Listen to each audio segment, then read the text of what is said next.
Good day mga papi. Gusto nyo bang i-lower yung inyong mga ADB 160 pero wala pa kayong pampamagic lower? Tapos kung gusto nyong babaan dito sa may 4 na bolts hindi nyo mababaan? Well, i-check nyo yung video na to. Ituturo sa inyo kung paano natin bababaan ang ating shock, ang front shock sa ADB 160. At sakto nga, dumating na yung in-order natin mula sa online na bolts na pang NMAX sa fork ng NMAX. Ayan, kung makikita nyo, nakalagay dyan Yamaha parts. Tapos ito yung dalawang bolts. Ang kaibahan niya dito is yung gitna, medyo mas payat yung gitna niya. Yung thread lang yung malaki. Kaya naman, it's kalasan time na. Una, luluwagan muna natin yung 4 na bolts dito, yung sa fork niya. At nung natanggal na nga natin yung bolts, yung nasa kanan is yung binili natin and then yung nasa kaliwa is yung stock. Bago nyo babaan, kailangan ipasok nyo muna yung bolts. Kasi pag binabaan nyo, hindi papasok yung bolts na yan. Kailangan ipasok nyo muna. Pero huwag nyo hihigpitan. Kahit kamayin nyo lang, okay na yan. Yung kabila naman. Gaya na natin. Guys, ito nakalusot na. So, pwede na natin siyang babaan.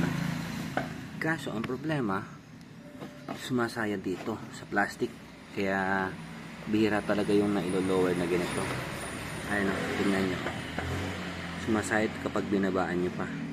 Ngayon, isa lang ang solusyon dyan. Tabasin natin yung plastic para medyo bumaba pa. Para hindi sumayad. So guys, natabas na natin yung plastic. Oh, di ba? Wala na siyang tatamaan.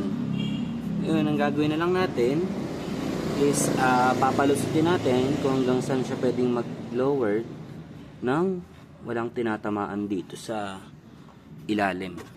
Para mas madali nating mapababa, alisin natin yung gulong.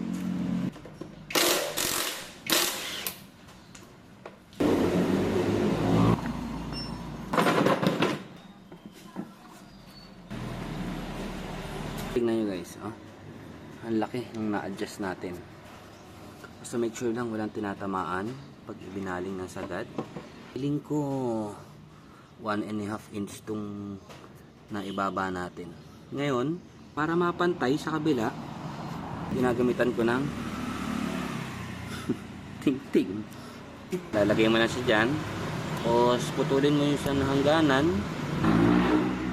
Ito yung dapat mong i-lower din sa kabila para pantay sila. Okay na. Nahigpitan na natin. Ayan, laki oh.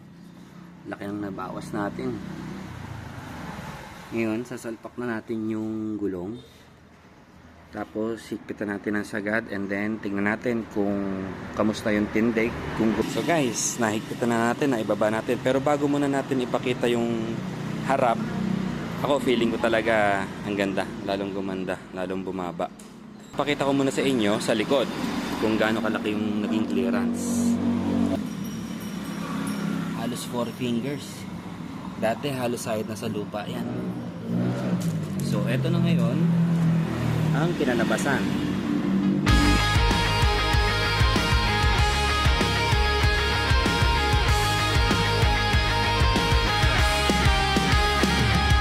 Hawakan mo ang kamay ko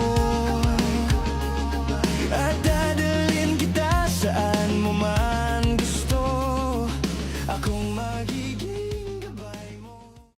Okay guys, tapos na. Kung makikita nyo dito, mas lumapit yung headlight nya tsaka sa fender nya. Di ba? Ito na nga kapag naka-center stand. O, di ba? Simpleng simple.